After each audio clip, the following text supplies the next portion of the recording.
nueva unidad, la unidad 4. En realidad es como aparece en el programa, pero el orden en que vamos a verlo es este. Vamos a ver primero la unidad 5, o mejor dicho, ya vimos la unidad 5, y ahora vamos a pasar a la unidad 4, que es Alemania. Y concretamente, Alemania como centro de lo que se conoce como el Sacro Imperio Romano, más tarde conocido como Sacro Imperio Romano Germánico o Sacro Imperio Romano de la Nación Alemana. Bueno, una cosa ya bastante más moderna. Para establecer una línea comparativa, digamos que a la caída del poder central del rey carolingio en el reino de Francia Occidental, es decir, lo que nosotros en la Edad Media conocemos como Francia propiamente, se va a suceder la fragmentación del poder real en manos de los delegados locales del rey carolingio, que eran mayormente, en el caso de los laicos, los condes, y en el caso de los religiosos, los obispos, que básicamente van a estar centrados en una ciudad importante por lo general y van a controlar el territorio circundante a esa ciudad, el condado, digamos. Bueno, la situación va a ser completamente diferente en el otro reino consolidado que va a surgir, que va a ser el reino de Francia Oriental, más tarde conocido como Reino de Alemania.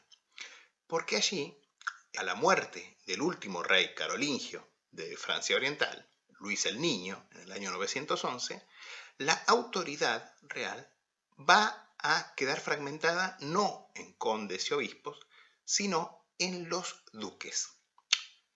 ¿Que quiénes eran los duques? Eran los líderes de los llamados Stammesherzogtümer, que eran los ducados raíz o ducados tribales, que eran ni más ni menos que las antiguas tribus germánicas.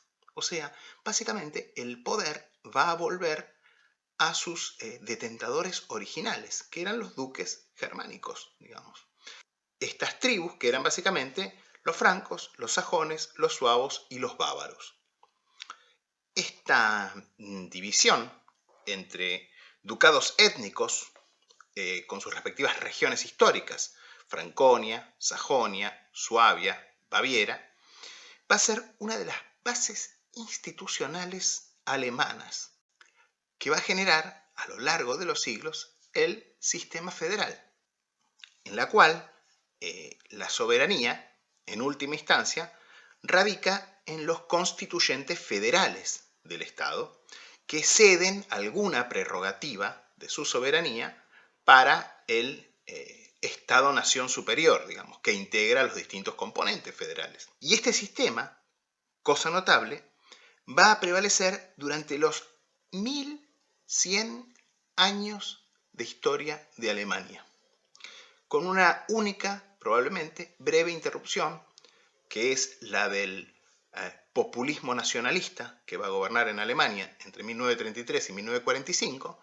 el socialismo nacional o nacionalsocialismo, que luego de la ocupación y con la restauración de la soberanía política en Alemania y de la democracia, se va a rematerializar en una república, la República Federal Alemana, Bundesrepublik Deutschland, que también va a ser una unión federal de estados, ahora llamados Land. Son los Land federales que son los constituyentes, que en verdad no coinciden mucho con los antiguos ducados históricos, las regiones históricas arcaicas, digamos, de Alemania, y coinciden en parte con la realidad de los reinos, componentes soberanos del imperio alemán, del llamado Segundo Imperio Alemán, que va a existir entre 1871 y 1918. La otra base institucional política propiamente alemana, si bien menos definitoria y menos definitiva que el sistema federal, va a ser el carácter electivo de la monarquía alemana. Y esto también tiene su radicación en las antiguas tribus germánicas que obviamente elegían a su jefe montándolo sobre su escudo, llevándolo sobre la cabeza de todos para darlo a conocer. De la misma manera, entonces, la monarquía alemana, durante prácticamente toda su historia, va a ser electiva. Electiva por aclamación, en principio.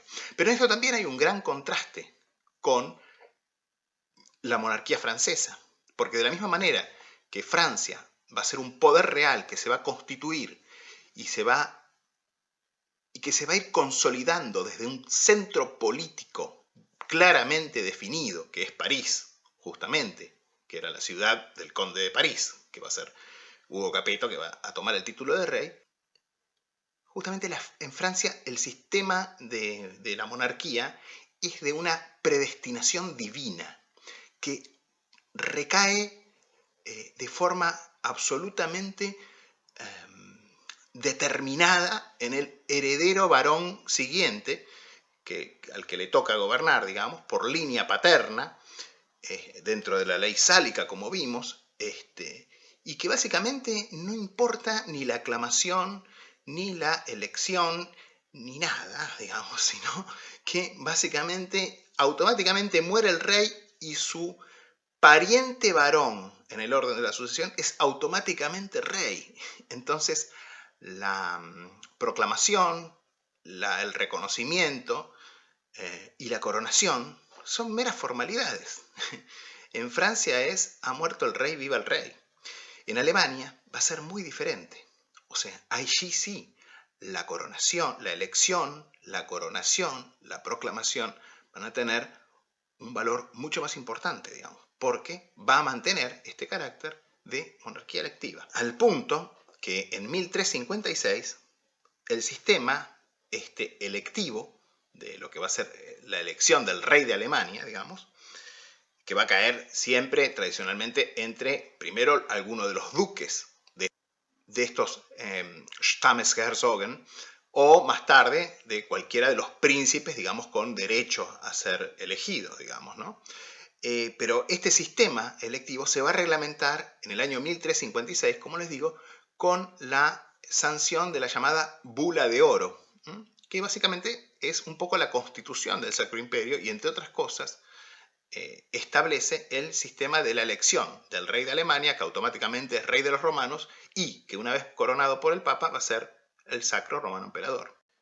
De esta manera, a la muerte, como les digo, de Luis el Niño, el último de los reyes carolingios de Francia Oriental, los duques, que eran justamente los príncipes con poder en ese momento, que eran los duques de Franconia, de Suabia, de Sajonia y de Baviera, se van a reunir y van a elegir a Conrado, que era el duque de Franconia, como rey de Alemania, es decir, como sucesor del último rey carolingio de Francia Oriental, que a partir de ahora vamos a llamar Alemania.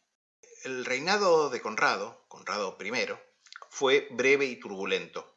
Electo el 10 de noviembre del año 911, va a reinar hasta el año 918 y de hecho todos los otros duques en cierto momento se van a rebelar contra él. Y a pesar de que todos, como les digo, los otros duques y sobre todo los duques de Sajonia y de Baviera se van a rebelar sobre todo contra él, y de hecho el pobre Conrado va a morir de heridas recibidas en batalla contra el duque de Baviera, en su lecho de muerte Conrado va a recomendar la elección de Enrique, duque de Sajonia, como su sucesor. Al año siguiente, cuando se reúnen los duques electores, lo van a elegir a Enrique de Sajonia, apodado Enrique el Pajarero, como pueden ver en este grabado de hacia el año 1900, de un libro de historia para escolares. Aparece con las jaulas de cazar pájaros, tenía este apodo, porque dicen que le gustaba cazar pájaros, como el nuevo rey de Alemania.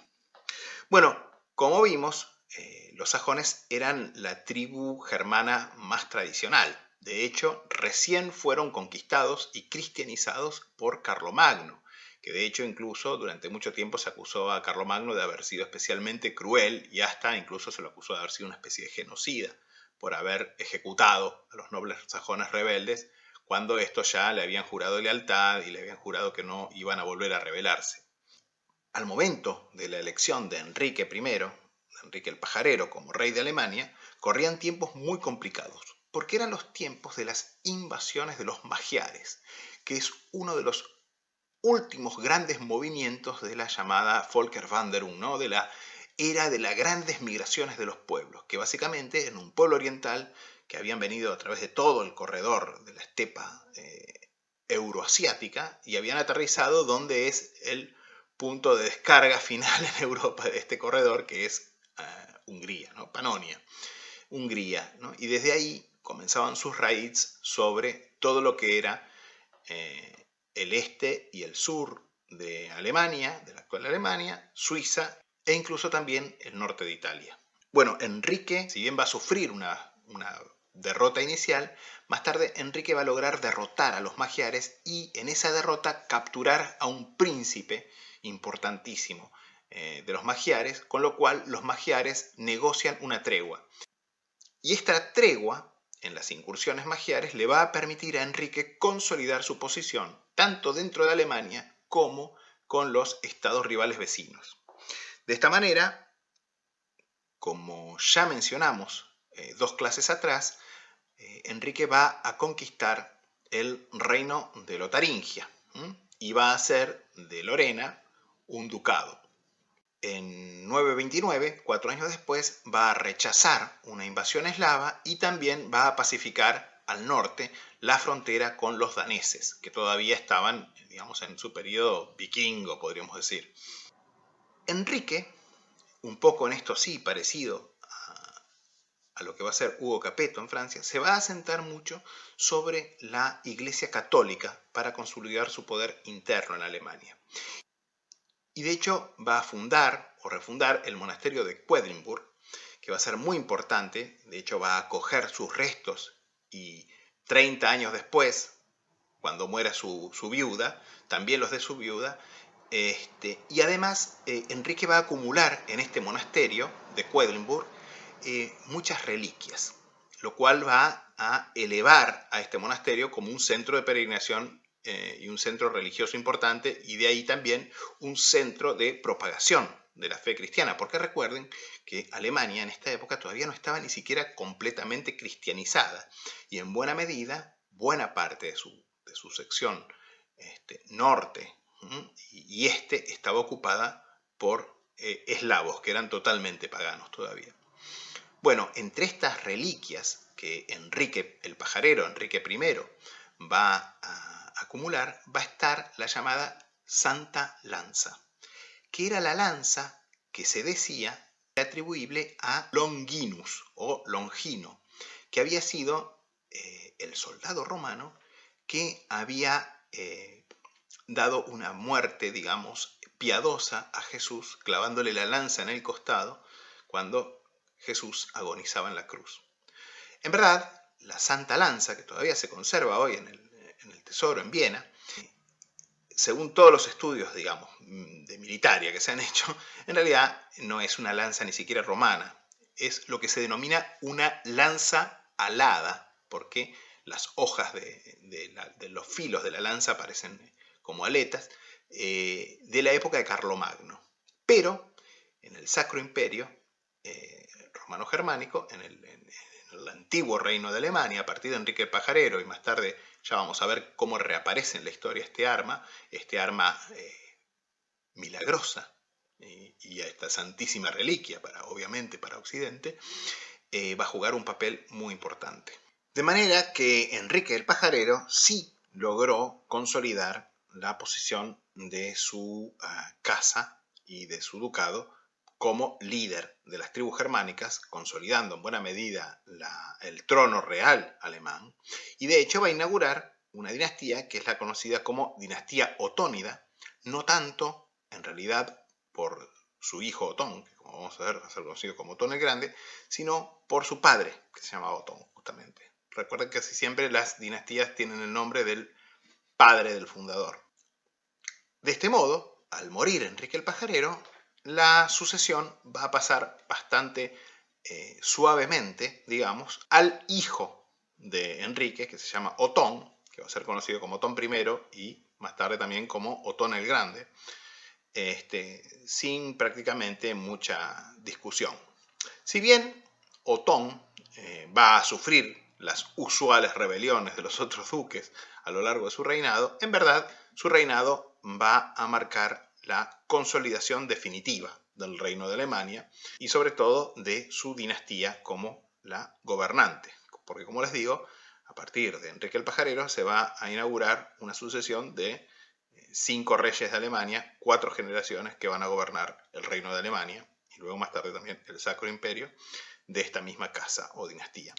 De hecho, Otón el Grande no solamente va a tener que enfrentar rebeliones de algunos de los duques, sino incluso de miembros de su familia. Primero su hermano menor, que se va a aliar con Francia, o sea, con el reino franco-occidental contra él, si bien más tarde, bueno, va a ser también perdonado, etc. Y luego su hijo mayor, porque Otón en un cierto momento lo va a desplazar de la sucesión, prefiriendo al hijo que va a tener con su segunda esposa, con lo cual este hijo se va a rebelar contra él, y se va a pasar a los magiares. Si bien más tarde también va a ser, se va a arrepentir y va a ser perdonado. Bueno, por esta época se da una pugna por el control de los reinos de Borgoña y del reino de Italia, que eran partes del antiguo reino de Lotaringia, o sea, del reino franco central, que como les digo, no llegó a consolidarse como un auténtico reino como si fueron los reinos de Francia y el reino de Alemania. Bueno, concretamente, en 924, Rodolfo II de Borgoña consiguió imponerse a Berengario I y ser coronado rey de Italia. Pero a la muerte de Rodolfo, en el año 937, su rival, Hugo de Provenza, lo sucedió y en 947 casó a la hija del difunto Rodolfo, que se llamaba Adelaida, con su propio hijo, que se llamaba Lotario.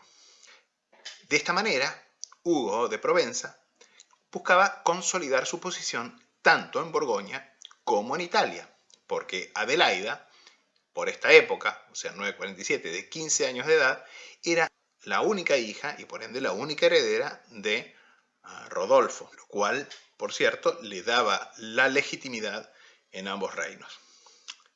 Sin embargo, 3 años después, en el año 950, Lotario, el marido de Adelaida, va a ser envenenado por uno de sus nobles italianos. Aquí vamos a llamar Berengario II, por cierto, marqués de Ivrea. Bueno, este Berengario II justamente va a usurpar así el trono de Italia. Y también para consolidar su posición va a querer casar a la joven, todavía jovencísima, viuda Adelaida, de 18 años, con su hijo.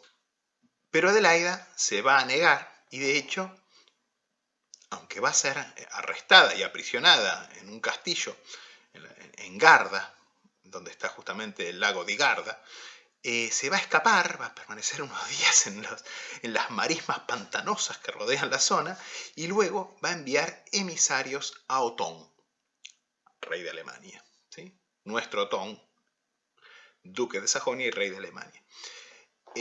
Otón, que era viudo hacía 5 años, no solamente va a rescatar y a tomar a Adelaida bajo su protección, sino que además se va a casar con ella. Con lo cual, acá la historia se pone muy interesante porque detrás de la historia de la fundación, que pronto vamos a ver, del Sacro Imperio Romano Germánico, hay una historia de amor, podríamos decir, que es la historia de amor entre Otón de Sajonia, Otón de Alemania, y Adelaida de Italia. El matrimonio va a tener lugar en septiembre del año 951, es decir, más o menos un año después de los hechos que desencadenan este drama.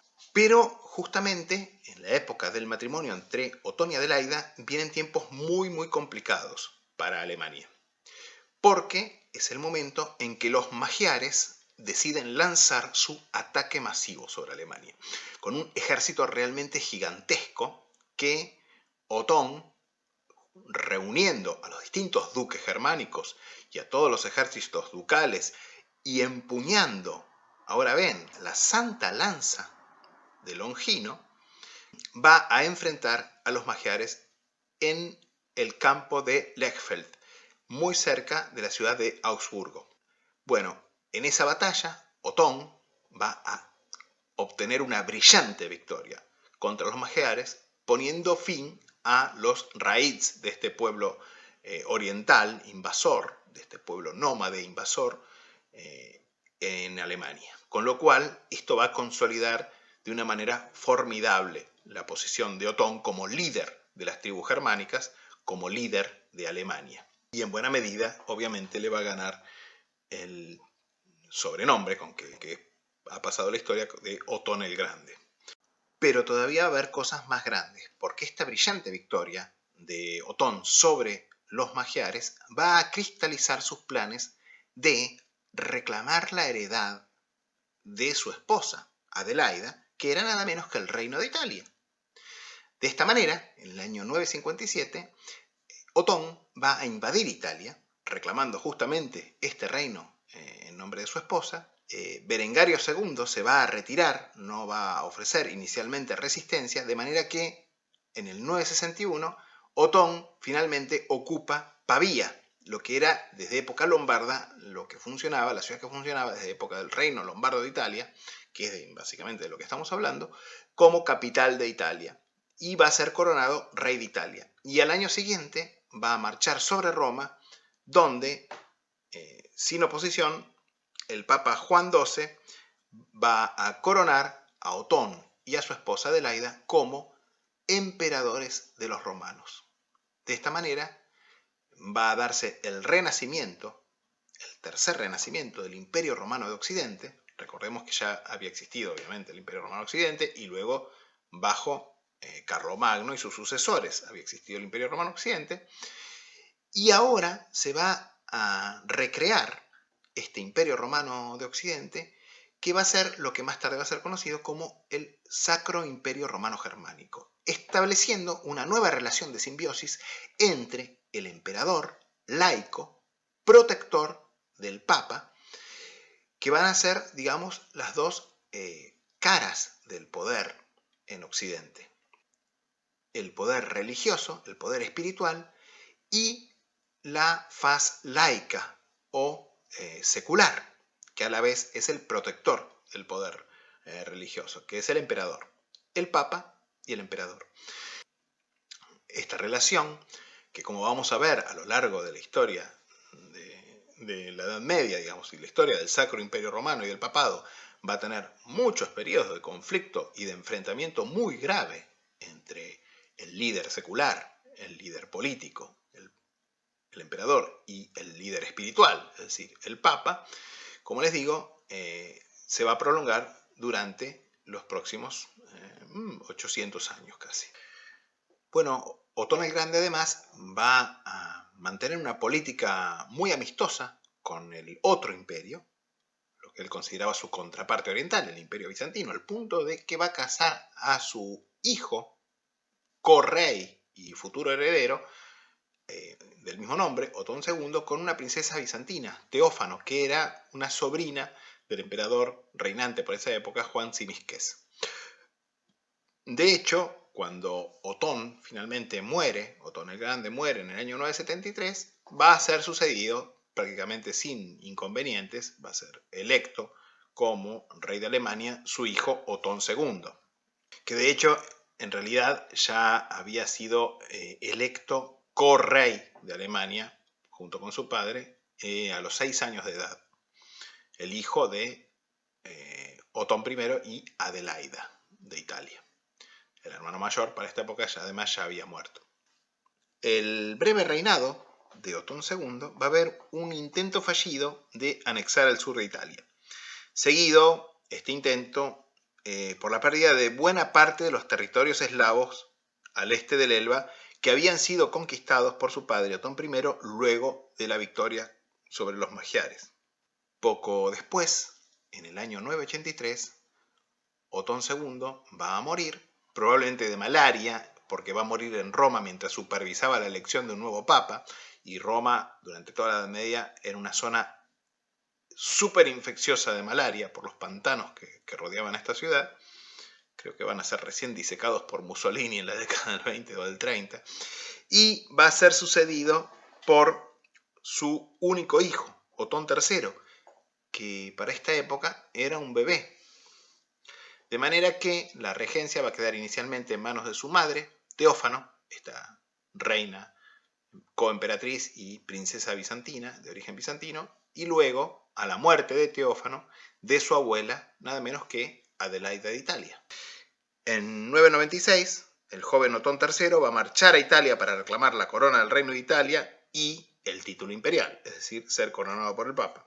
Cuando el Papa se niega a coronarlo, va a deponer al Papa rebelde y va a colocar en la Santa Sede a su primo Gregorio V, que va a ser nada menos que el primer Papa alemán, o el primer Papa de origen alemán. En el este, aunque Otón III no logra reconquistar los territorios eslavos perdidos por su padre, sin embargo, durante su reinado, a pesar de ser, como les digo, haber ascendido al trono como bebé y va a morir muy joven, va a fomentar una política de conquista por otros medios, no militares, sino mucho más persuasivos.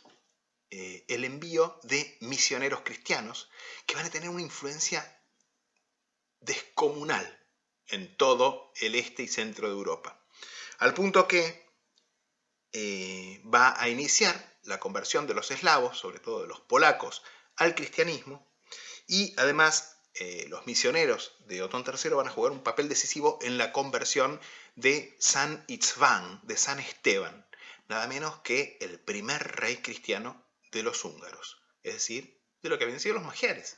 De este modo, el pueblo magiar, que había sido como una especie de amenaza suprema sobre Europa, y un pueblo de salvajes saqueadores, paganos, digamos, va a convertirse en un reino cristiano y a partir de aquí un aliado de Occidente y el mayor baluarte y la mayor barrera a la penetración de enemigos en Europa.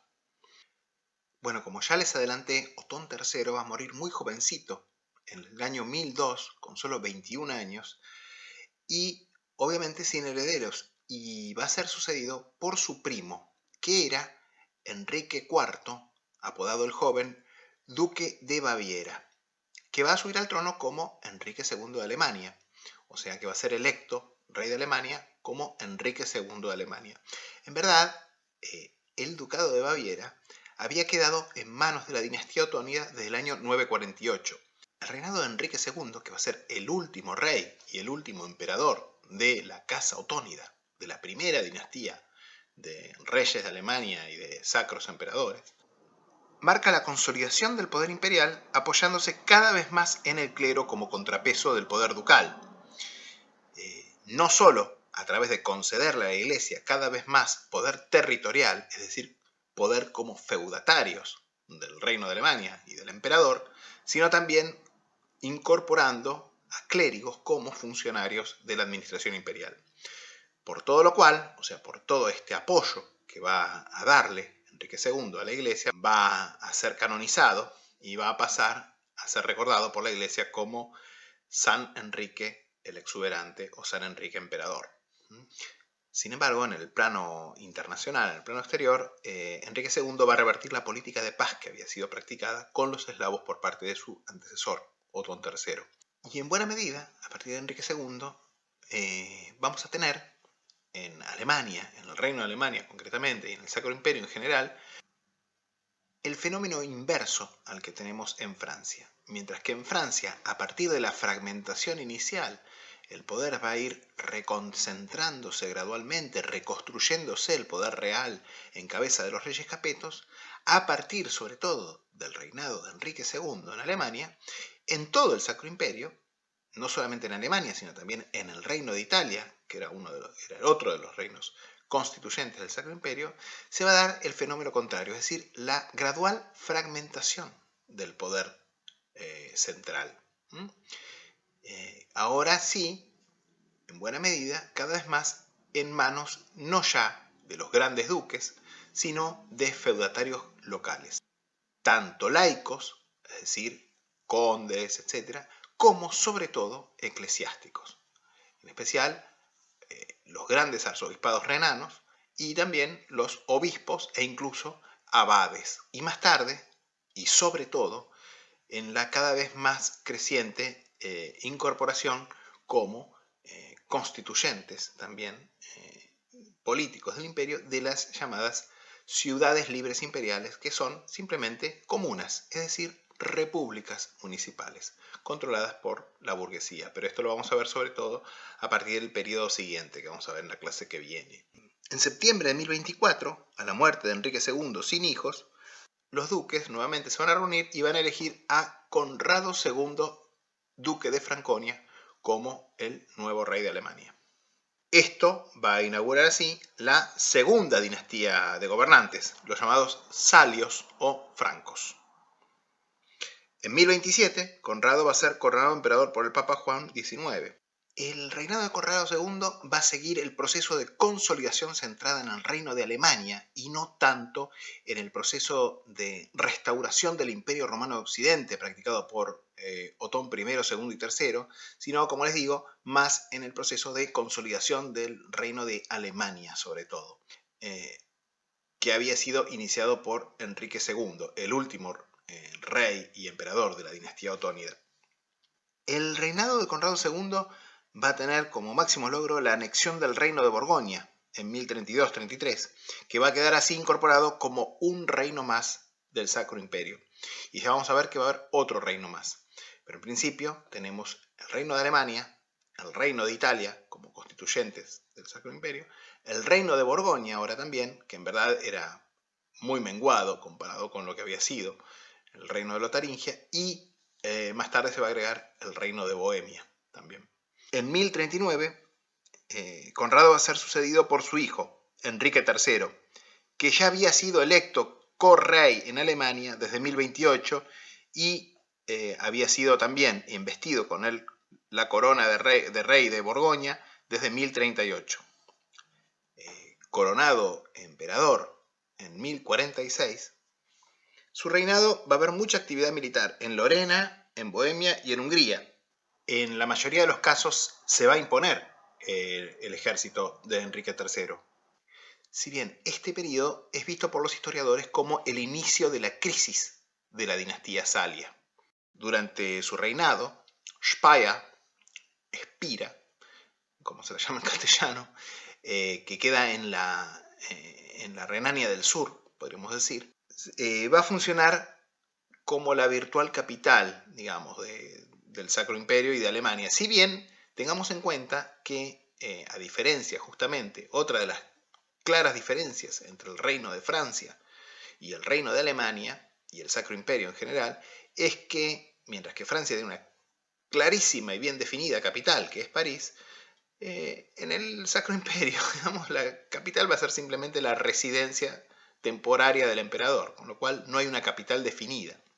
Allí donde está el emperador, allí donde reúne la dieta o consejo, es decir, parlamento, entre comillas, allí donde se guardan también por momentos las insignias imperiales, el orbe, la corona, la espada y el cetro, allí es, en cierto modo, la capital simbólica. Si bien, obviamente, Aquisgrán, donde estaba el trono de Carlomagno, la antigua capital de Carlomagno, siempre va a tener una cierta preeminencia simbólica, entre comillas, como capital. El reinado de su hijo y sucesor, Enrique IV, que va a ser rey de Alemania o correy de Alemania desde 1054, de Italia y de Borgoña desde 1056, estuvo marcado por el inicio de la creciente rivalidad entre el imperio y el papado, en especial por la llamada controversia de las investiduras, que se refería al hecho de quién tenía derecho a investir a los obispos, si el emperador o el papa. Esta controversia, que se fue agravando seriamente a lo largo del reinado, va a llevar al Papa Gregorio VII al punto de coronar a un antirrey en oposición a Enrique IV, y al propio Enrique IV a apoyar la elección de un antipapa, Clemente III, en 1080. Excomulgado en 1077 por el Papa Gregorio, Enrique IV va a emprender la famosa peregrinación conocida como el Camino de Canosa, donde se va a humillar en el castillo de Canosa, donde el Papa Gregorio estaba parando como huésped de la marquesa de Toscana, y va a pedirle perdón, de manera que finalmente Gregorio no va a tener más remedio que absolverlo y lo va a coronar emperador en el año 1084. A pesar de todo, Enrique IV había quedado muy debilitado por su disputa contra el Papa y contra la nobleza local y también el clero local, que cada vez más van a ganar poder en esta época justamente aprovechando estas pugnas. Y en 1104, su hijo, el futuro Enrique V, se va a rebelar con el apoyo de más de 50 nobles locales y finalmente al año siguiente va a abdicar a favor de su hijo. Durante la primera parte de su reinado, Enrique V se va a apoyar en buena medida en estos nobles que en buena medida lo habían apoyado para hacerse con el trono, al punto casi de un cogobierno. Sin embargo, luego de ser coronado emperador en el año 1111, Enrique dejó de dar participación a la nobleza en el gobierno, llegando a hacer la guerra al arzobispo de Colonia, su principal feudatario eclesiástico. En 1122, finalmente, terminó con la controversia de las investiduras, reuniéndose con Calixto II y celebrando el Concordato de Worms. La muerte de Enrique V en Utrecht en 1125 puso fin a la dinastía Salia y con ella al periodo temprano de la historia del Reino de Alemania y del Sacro Imperio, que es lo que estamos viendo en esta clase. Con lo cual nos queda pasar un poco a las acuñaciones, empezando por las generalidades.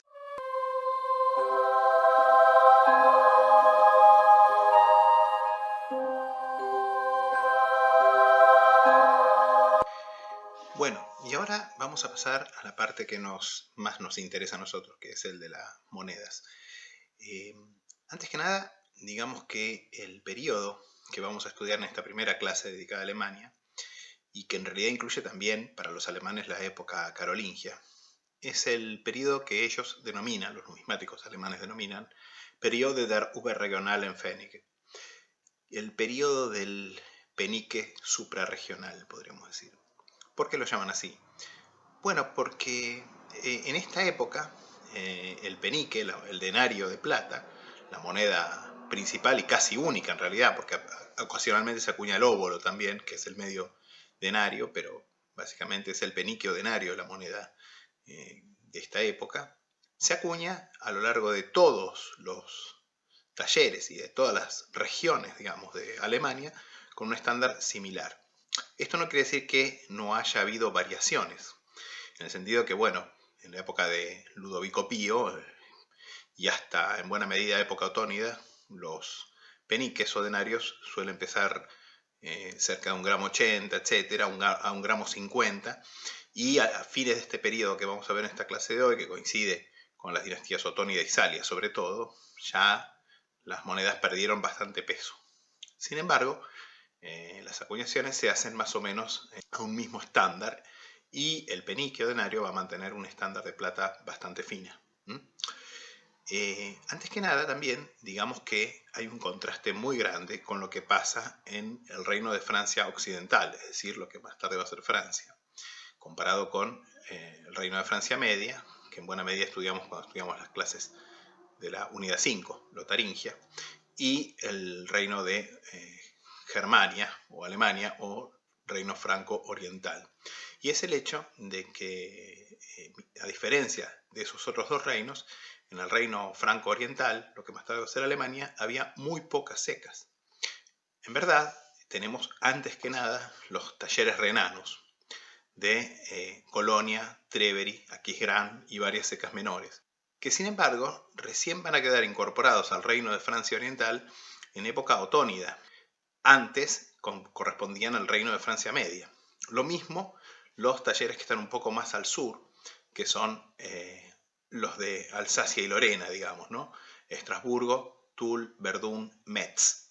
Metz muy importante. Pero estos talleres también eran originariamente parte del Reino de Francia Media. Y más al sur y al este tenemos los talleres suizos, que se van a abrir mayormente a fines del periodo carolingio. Sobre todo, bueno, Basilea y Zúrich. El único taller propiamente del Reino Franco Oriental de época carolingia temprana es en realidad Ratisbona, Regensburg, que va a ser abierto probablemente en el año 817 por Ludovico Pío, probablemente en ocasión de nominar a su hijo, de nombrar a su hijo como rey, es decir, virrey en realidad, en vida del padre, de Francia Oriental, a su hijo Luis el Germánico. De manera que Ratisbona va a ser el único taller que va a existir propiamente en territorio del reino franco-oriental en época carolingia temprana. Bajo los reyes y luego emperadores de la dinastía otónida, mientras que la producción de los talleres renanos va a continuar siendo preponderante, sobre todo el taller de Colonia, lo que va a haber va a ser una cada vez mayor apertura de otros talleres en el interior de Alemania, conforme se va expandiendo la frontera de la monetización. Ciertamente, Ratisbona, el taller bávaro, va a tener un papel muy importante en esta ampliación de la frontera monetaria hacia el este, que va a tener lugar en época otónida.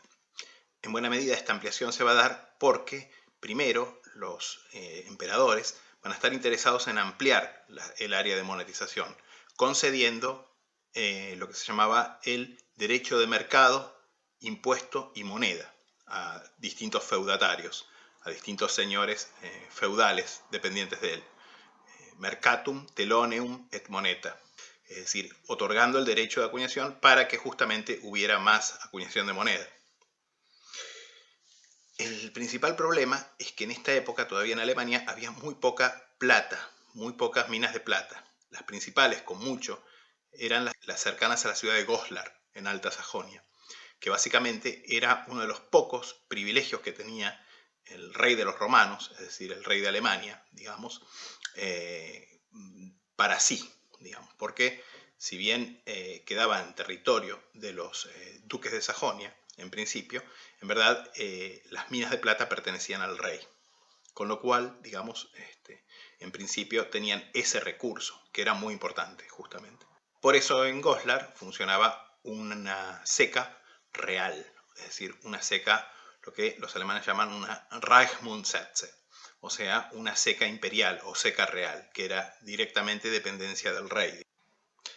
En época otónida y buena parte de época salia, el denario o penique va a estar acuñado en plata de buena ley y va a mantener un peso cercano al carolingio, más o menos similar al del penique anglosajón, aproximadamente 1,5 gramos. El tipo más frecuente deriva del denario del tipo Christiana Religio de Ludovico Pío, pero con adaptaciones locales, mientras que en Goslar y Magdeburgo el templo va a adoptar una forma característica, denominada por los numismáticos alemanes Holzkirche, iglesia de madera. En Augsburgo y Ratisbona va a mantener su forma, más como achaparrada, pero las columnas de su interior van a ser sustituidas por las primeras letras del nombre del monedero, responsable de la acuñación. Incluso en algunas ciudades van a coexistir inicialmente una ceca real o una ceca imperial y una ceca feudal, podríamos decir, ya sea de los arzobispos, ya sea de los duques, etc. Aunque lo más frecuente es que en realidad cuando se producen acuñaciones en una misma ciudad a nombre del, por ejemplo, arzobispo, del obispo y del rey, es que en realidad la ceca haya cambiado de control o haya acuñado incluso para ambos. Por ejemplo, ese es el caso de la ceca de Colonia, que va a empezar acuñando a nombre del rey o emperador y luego va a empezar a incluir también el nombre del arzobispo y luego, finalmente, el arzobispo va a terminar por desplazar completamente el nombre del rey en las acuñaciones. Esto nos permite apreciar el proceso de fragmentación del poder, que como les digo se empieza a registrar sobre todo después de los otónidas, ¿sí? Sobre todo bajo la época salia y sobre todo bajo los últimos reyes de la dinastía salia. Básicamente la pérdida de control del poder real se refleja también en las acuñaciones. O sea, hay una pérdida del control por parte del emperador o del rey en las acuñaciones. De hecho, durante la controversia de las investiduras, bajo los últimos reyes salios, justamente para buscar apoyo en Alemania, los reyes van a otorgar de forma muy liberal el derecho de acuñación a distintos nobles aliados, ¿sí? Y esto lo que va a crear va a ser una fragmentación también en la autoridad de acuñación de las monedas. Bueno, y ahora vamos a pasar a hacer un recorrido por las grandes regiones que vamos a agrupar más o menos temáticamente como áreas de influencia. En verdad, después, en la clase que viene, cuando tratemos el periodo más propiamente, digamos, feudal de las acuñaciones o más fragmentado, digamos, de las acuñaciones, que es mucho más complejo y obviamente no vamos a poder profundizar demasiado tampoco en cada taller, en cada ceca, porque piensen que son cientos de estados prácticamente soberanos que acuñaron moneda en el Sacro Imperio conforme la autoridad del emperador, del rey de Alemania o del emperador, según qué título detentara, se fue fragmentando. Vamos a pasar a hacer un recorrido ahora, entonces, por las regiones y los distintos tipos de monedas que hay en cada región en época otónida y salia, en la época del denario suprarregional, digamos.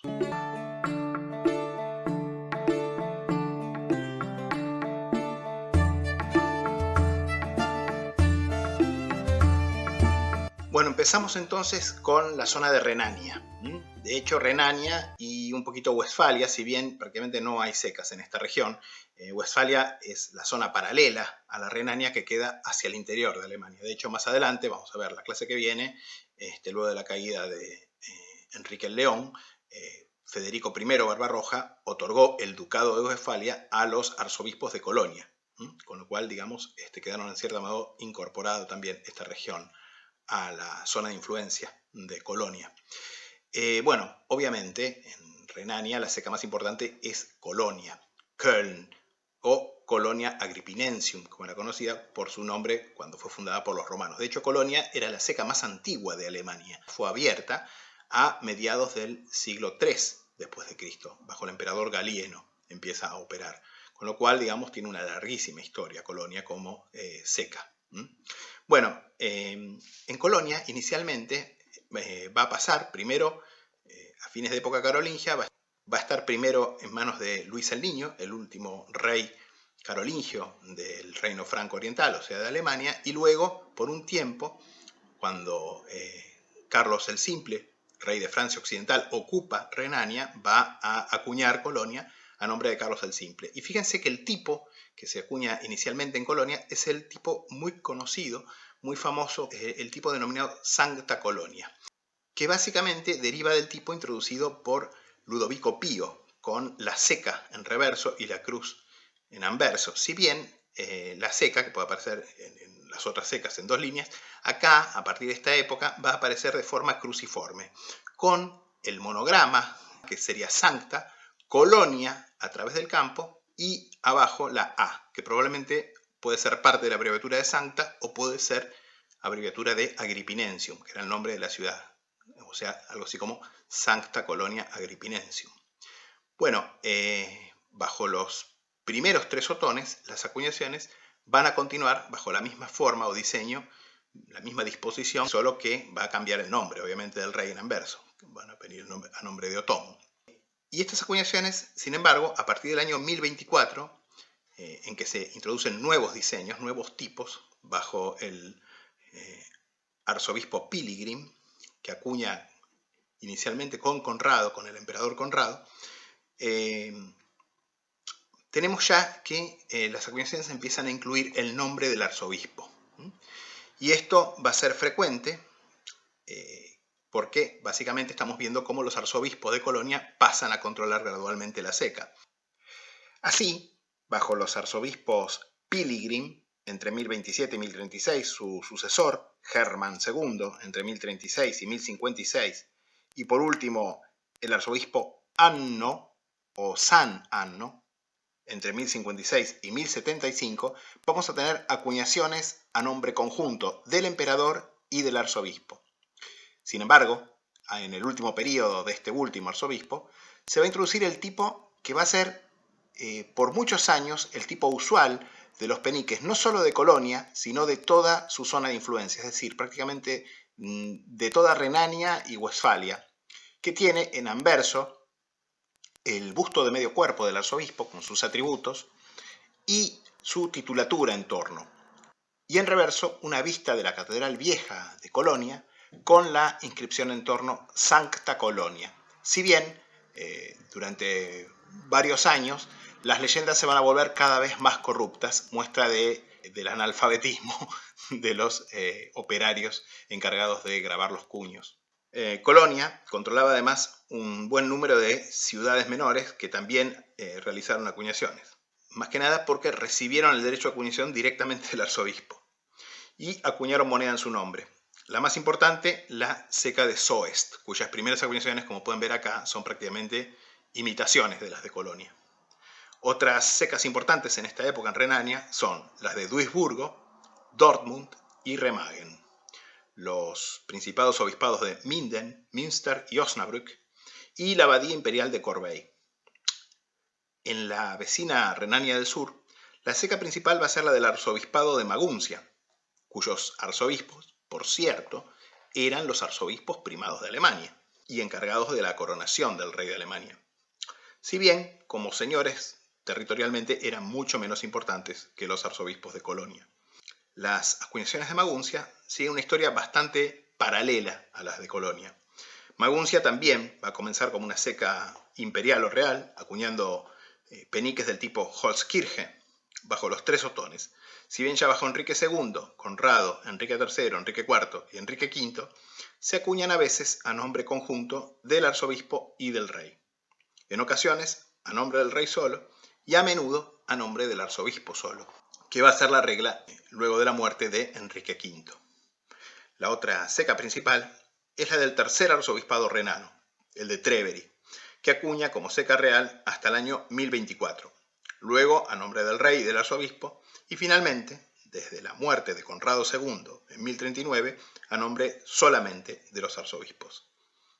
Otras cecas importantes en la Renania del Sur son Speyer, o sea, Spira, que funcionaba como ceca real bajo los otónidas, acuñando algunos denarios muy hermosos, como este, con el emperador Conrado y su hijo en anverso, su hijo el futuro emperador Enrique III, y una virgen de inspiración bizantina en el reverso. De hecho, una virgen muy parecida aparece en las acuñaciones ligeramente más tempranas del emperador bizantino Basilio II. Esta ceca va a funcionar como ceca real hasta la muerte de Enrique III en 1056, cuando pasa al control de los obispos locales, que inicialmente acuñan todavía a nombre de el rey o del emperador en reverso. Y para concluir, también el Principado Obispado de Worms, que funciona como ceca real hasta el año 1120, cuando pasa a control del obispo.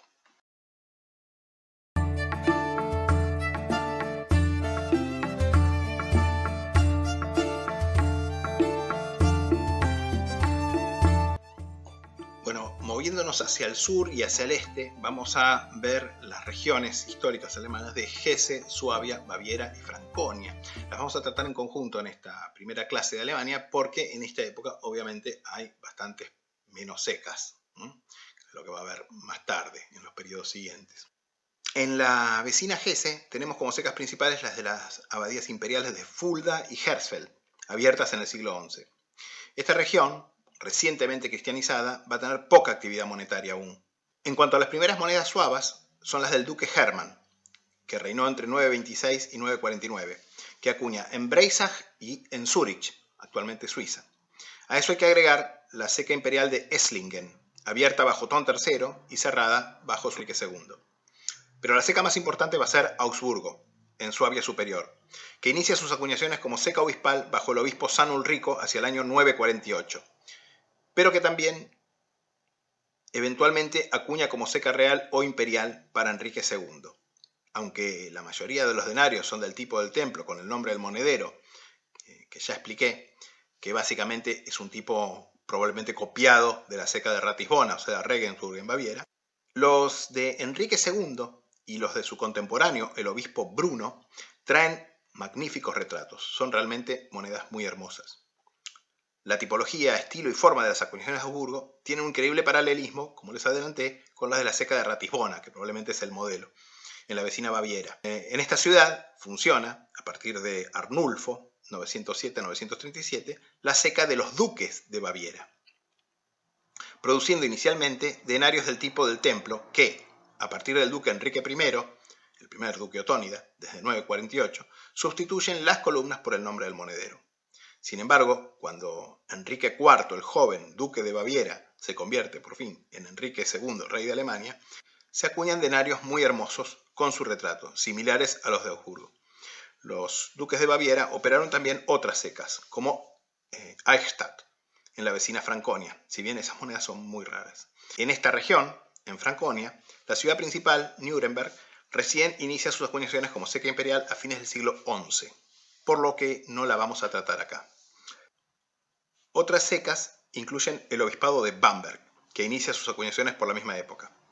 La seca temprana más importante en Franconia, en realidad, es la de los obispos de Würzburg, cuyo nombre latino es Herbópolis, porque Wurz es hierba en alemán, que acuña inicialmente a nombre de Otón III y luego ya a nombre de los obispos.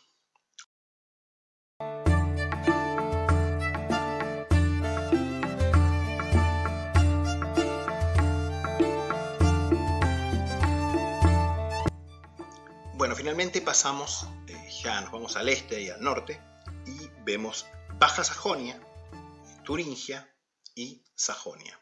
Sajonia propiamente dicha, o Alta Sajonia podríamos decir. En época otónida, la actual Baja Sajonia era la Sajonia propiamente dicha. Los Billung, nobles locales nombrados por Otón I, van a asumir el título ducal sajón a la muerte de Otón I en 973, acuñando raros denarios en varias secas. Bardovik, Lüneburg, que más tarde va a ser una importante ciudad libre, Jever y otras en el Bajo Elba, y los tipos se inspiran en buena medida en las acuñaciones de los peniques anglosajones, sobre todo los de Edelred II. Pero la seca más importante en Baja Sajonia no va a quedar bajo el control de los Billung ni de los duques locales, sino que va a ser por mucho tiempo la seca imperial de Goslar, que va a ser reabierta justamente para aprovechar las cercanas minas de plata del Harz, descubiertas en el año 968, que van a ser de Goslar, a partir de entonces y por cerca de 2 generaciones, una de las principales ciudades de Alemania. Allí se acuña un penique del tipo Holzkirche, conocido como el penique de Otón y Adelaida, Otto Adelheid-Pfennig. Antiguamente se creía que esta moneda había sido introducida durante el reinado de Otón el Grande y su esposa, pero estudios posteriores mostraron que su introducción data en verdad del reinado de su nieto, Otón III, y la regencia de su abuela, hacia 991. Adelaida murió en 999, así que la introducción tiene que haber sido durante esos años, 991-999. Pero la producción continuó como tipo inmovilizado durante unos 40 años. Si bien, a lo largo de este periodo, la evolución estilística produjo un gran número de variantes. De hecho, se escribieron muchas monografías sobre estas monedas y su clasificación y su cronología. Otra seca en esta región va a ser Bremen, que acuña inicialmente para Enrique II y luego para el arzobispo local. Al sureste de Baja Sajonia, en Turingia, el antiguo hogar de la tribu de los turingios, si bien no llegó a cristalizar como uno de los ducados tempranos, uno de los Stammesherzogtümer, la ciudad y seca más importante era, y de hecho es, Erfurt, que sigue siendo de hecho la principal ciudad de Turingia y la capital de Turingia, que fue reorganizado como un land federal luego de la reunificación de Alemania, porque los comunistas lo habían dividido en varias regiones, varias Bezirk.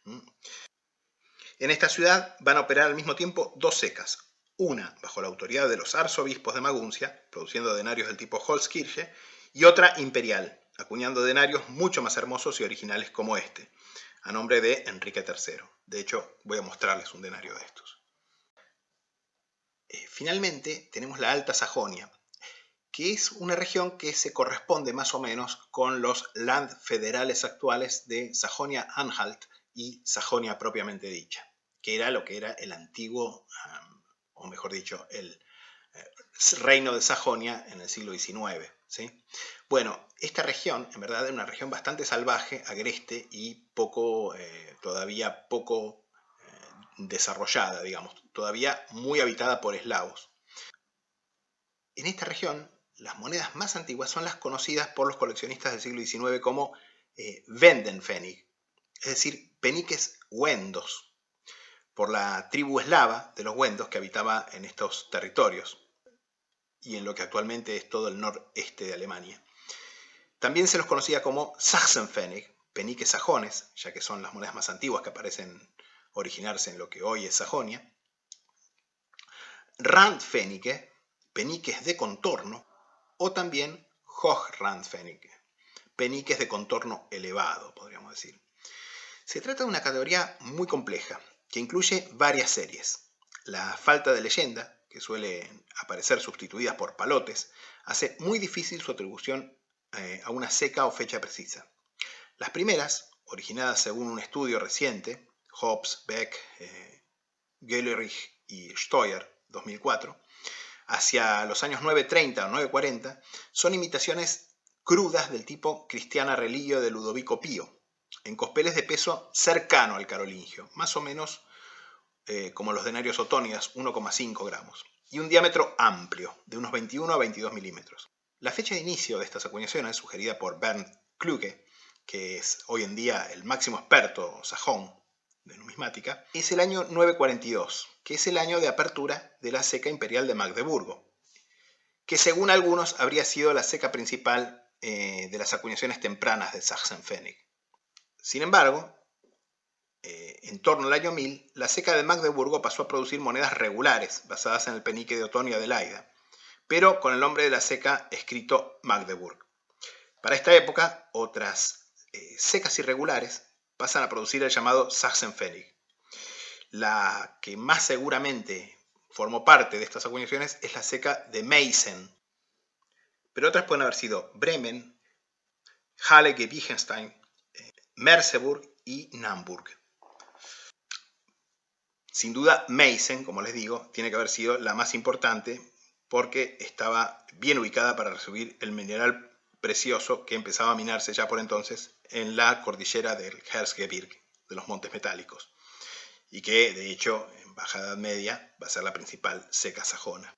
En suma, existen gran cantidad de tipos, variedades y variantes del Sachsenpfennig que aquí no vamos a poder discutir en detalle, y que se extienden entre los años 1042 y poco después del año 1100, posiblemente 1105, con una caída del peso que inicia con aproximadamente 1,5 gramos y termina por debajo de los 0,90, en torno a 0,85 gramos. El punto común de toda esta categoría es el canto martillado, es decir, elevado, levantado, que le da un aspecto característico a estas monedas. Sin embargo, aunque hasta fecha reciente se creía que este acabado de los márgenes era parte del proceso de manufactura de los cospeles, en realidad hoy se piensa que fue realizado por los propios usuarios cuando las monedas ya estaban en circulación. Hacia 1105, como ya vamos a ver en la clase que viene, el Sachsenpfennig va a ser sustituido por el llamado Dunpfennig, que justamente, como les digo, vamos a estudiar en la próxima clase.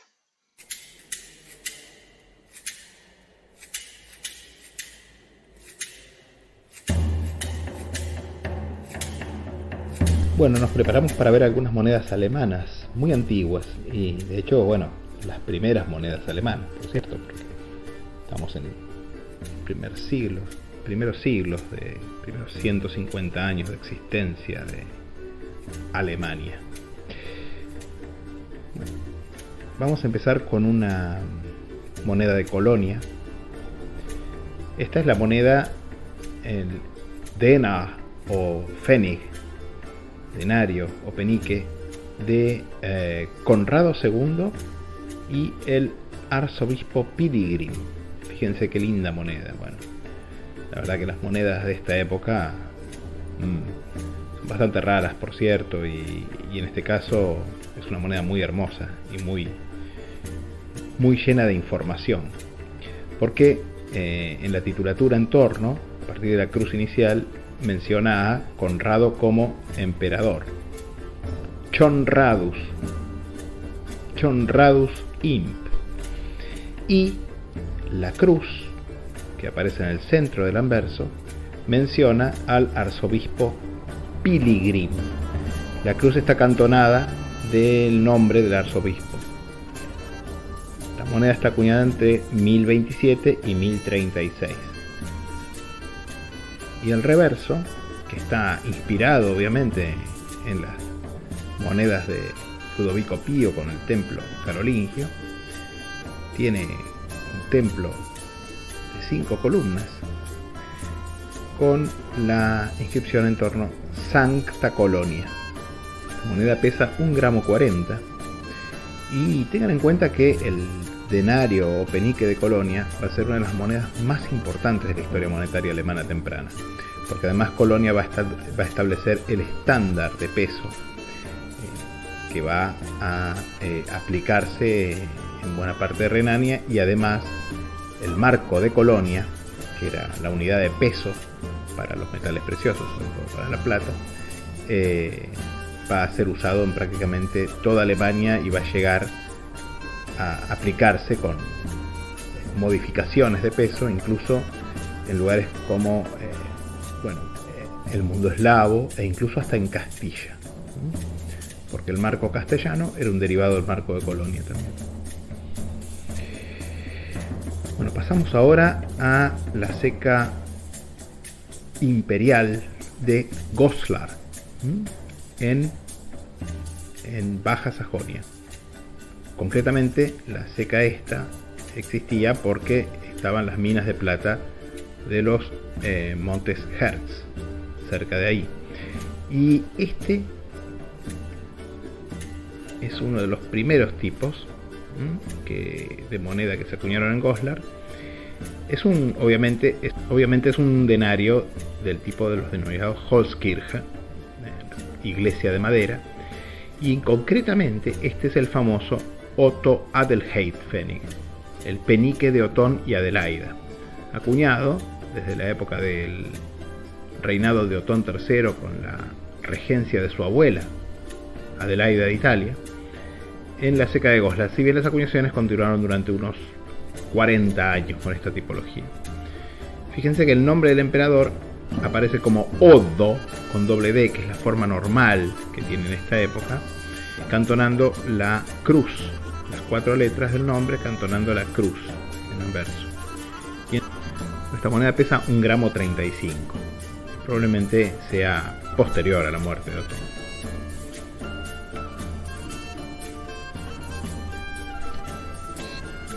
Nos vamos para Turingia, una zona donde claramente no había muchas casas de moneda en esa época, ni siquiera muchas ciudades. De hecho, la única ciudad importante en Turingia, que todavía es la capital de Turingia, era y es Erfurt. Y este es un penique, un denario de Enrique III, 1039, 1046, 1056. 1038 en realidad asociado con su padre al trono de Alemania, 1046 emperador, hasta 1056 fecha de su muerte. Fíjense, interesante, un retrato de esta moneda está bastante carcomida, digamos, pero todavía mantiene un buen peso, 0,92 gramos, y sobre todo, como todas las monedas del periodo otónida y salio, está acuñado en metal de muy buena calidad, arriba de 900 milésimas casi seguro. Fíjense qué lindo retrato que tiene esta moneda. Y en el reverso aparece esa cabeza barbuda, ese busto barbudo dentro de una especie de templo o templete. No sabemos quién es.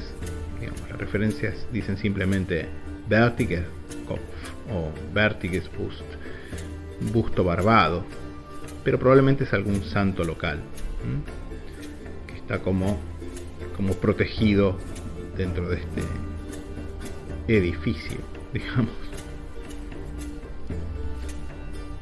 Y para concluir, les presento el enigmático, o una de las muchas variedades del enigmático Sachsenpfennig, del penique sajón, conocido así porque es una de las primeras monedas, la primera familia de monedas que se conoce acuñado en lo que en el siglo XIX va a ser el reino de Sajonia, que en esta época en realidad eran territorios que los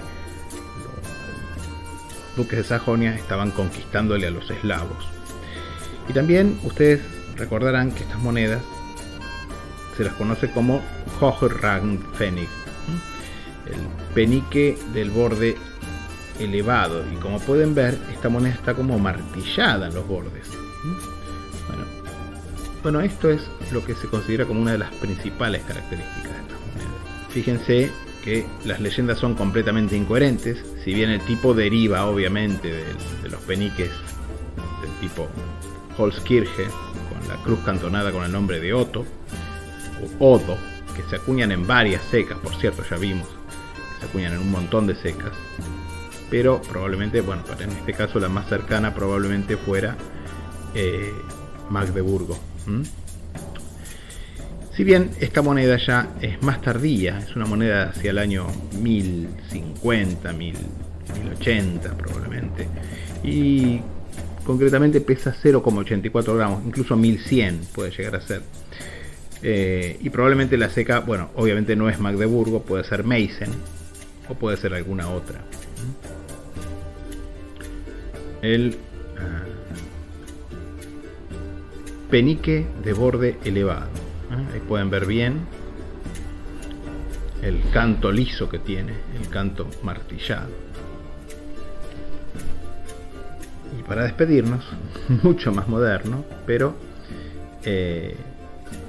con reminiscencias a lo más antiguo, porque esta moneda es 1000 años posterior a lo que les estoy mostrando, más de 1000 años posterior. Pero es la medalla. Esta medalla, en realidad, es una medalla conmemorativa de los 25 años de la Asociación Numismática Renana. Y justamente eligieron como tipología el penique del tipo Santa Colonia. Así que para el 25 aniversario acuñaron esta medalla, este club, esta asociación numismática, y recuerdan obviamente al penique de Santa Colonia. Después, bueno, tiene el escudo de las ciudades donde tuvo lugar alguna conferencia o alguna juntada de numismáticos, 1982.